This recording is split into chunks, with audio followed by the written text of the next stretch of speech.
Alien Romulus. It's the seventh Alien film to date. Well, I guess it's the ninth if you include the two Alien versus Predator movies, which some people might not. And we're also including Prometheus, which is barely an Alien movie to begin with. It does take place within the Alien franchise, but there's very little Alien in Prometheus. But today we are going to talk about Alien Romulus, which is a 2024 4K UHD release. It is also a 2024 release in general, where it came out in the theater in 2024. So this has not been on disc for long. Unfortunately, I did not catch it in the theater. Now, Alien Romulus was directed by Fede Alvarez, who did the Evil Dead remake. And here he actually treats Alien Romulus very similar to the way he treated the Evil Dead remake, and he takes both of them very, very serious and both very gritty.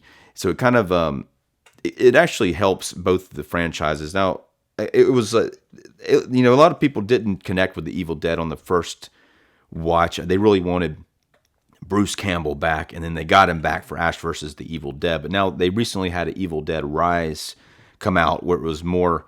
Fede Alvarez didn't direct that, but it was closer to the kind of feel of this one, back to the gritty realism and less of the tongue-in-cheek from Ash vs. Evil Dead. But Alien Romulus, it takes place between the original Alien and Aliens. At the beginning of the film, a Weyland-Yutani probe captures like a cocoon from the ship from the original Aliens, and so then after that, it cuts to several years later. There is like a mining colony. Now, the main character of this film is a young woman. She seems to be in her mid-20s. At first, I thought she was younger, because she's a pretty short actress. But the actress's name is Kaylee Spaney, and she's very well cast. The character's name is Rain. Now, Kaylee Spaney was previously in Bad Times at El Royale, and also she played the main character in Craft Legacy. So she's been in a pretty good bit of stuff for as young as she is, and she has a very, very good screen presence, and I really like her performance in this because it starts out of a younger girl who's in a mining colony, and she has what she calls her older brother. It's like but he's like an older, not older looking. He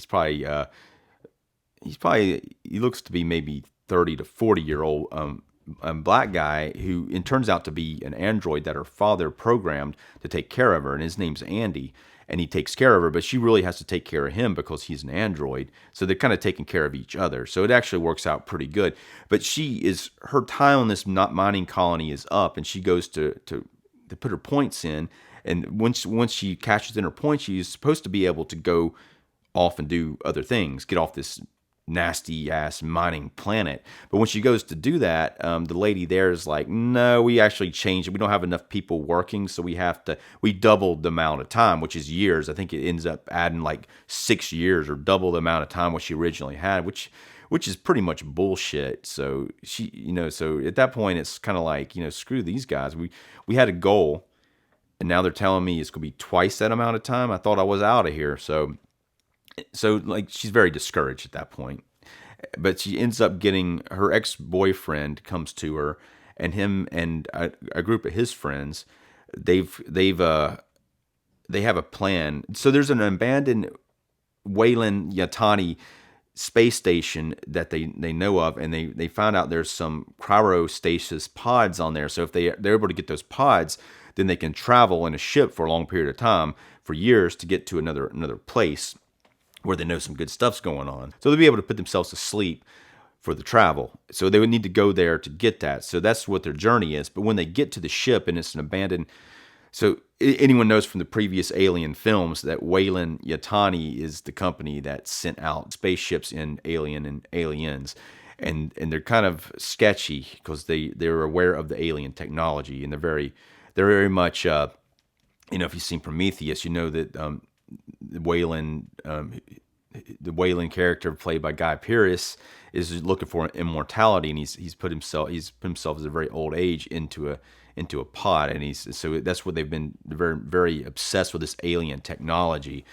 But so when they go to the ship, of course, they find a bunch of alien face huggers, which are those things that jump onto people's faces like this, and then they make them, impregnate them with aliens, and they find a bunch of them in the ship. So it becomes a problem, and there's lots of aliens on the ship. It's a pretty nasty place. Now, the way that Fede Alvarez approaches this, like I said, is very gritty, and it's often very color graded. Like a lot of it is really red, especially like most of it, and it's kind of a red color grading for the most part, and it has a very creepy aspect to it. It's very spooky, and though the characters here, other than the Rain character and her Andy, who's the android, they don't get a lot of development other than those two characters, but it doesn't really matter that much because they're just really all about the atmosphere and them coming to this ship trying to get this pods, but it ends up being like a debacle for them.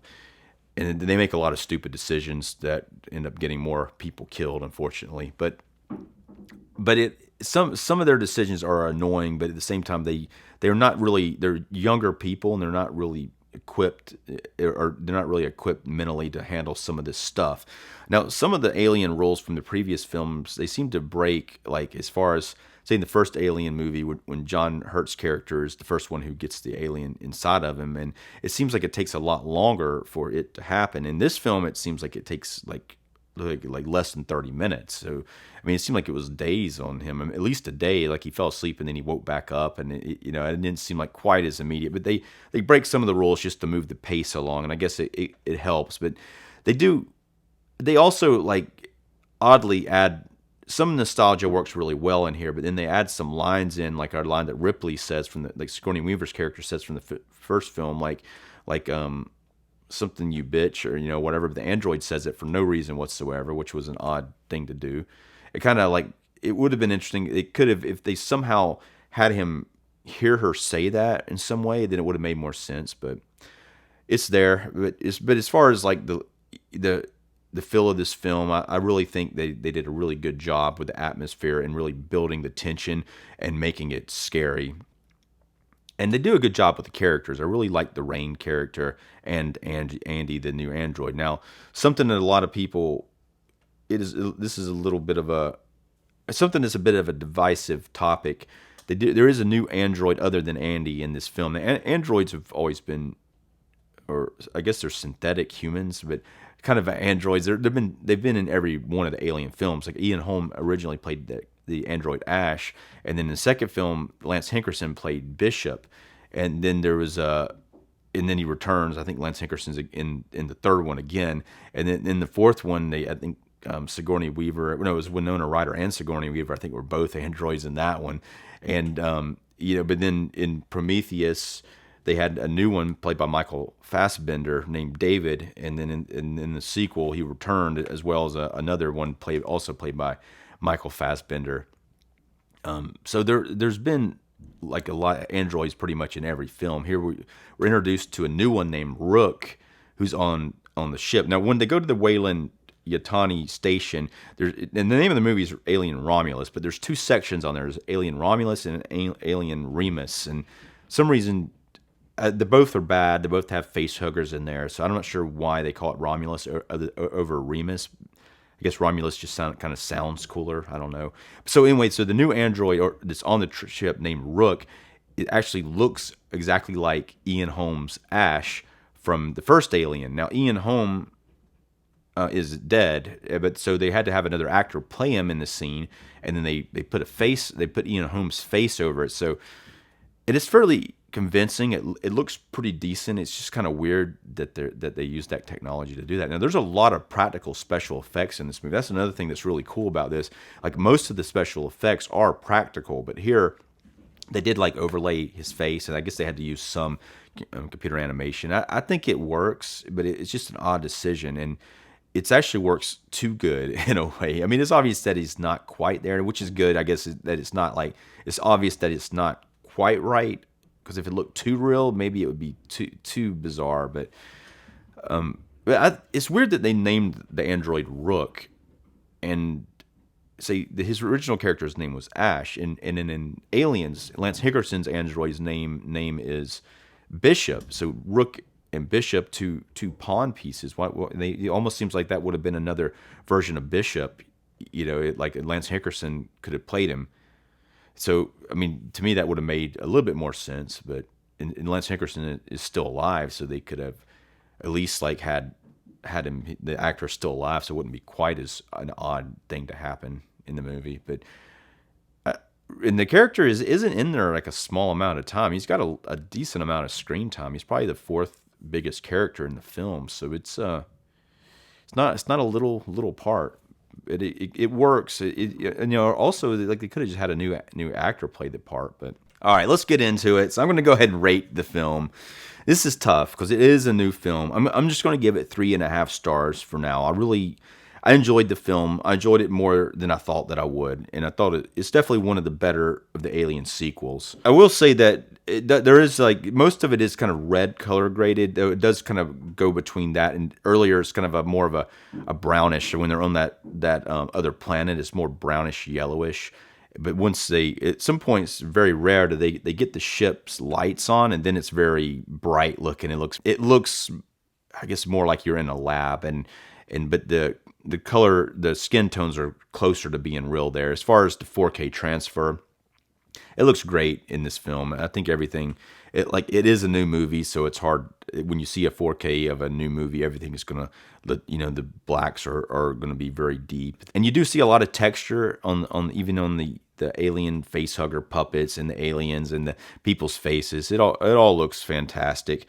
I'm gonna rate now. I'm not gonna rate all the Alien films, but I will say between Aliens and Alien, this is actually like a 4-pack of the first 4. But I'm gonna say Aliens and Alien. It's really hard for me to decide which one of those two is better. But I guess I'm gonna say Alien just because it's the first one, and then to me Alien, and then Aliens, and then after that, of all the rest of the sequels, I think Alien Romulus falls third in that list. Now, I'm not going to rate the rest of them for now, but I do feel that this is the third best Alien film. Let me know what your thoughts are on that. And if you haven't done so already, if you go ahead and like this video, subscribe to my channel. I'm Dave Watkins. Thanks for watching.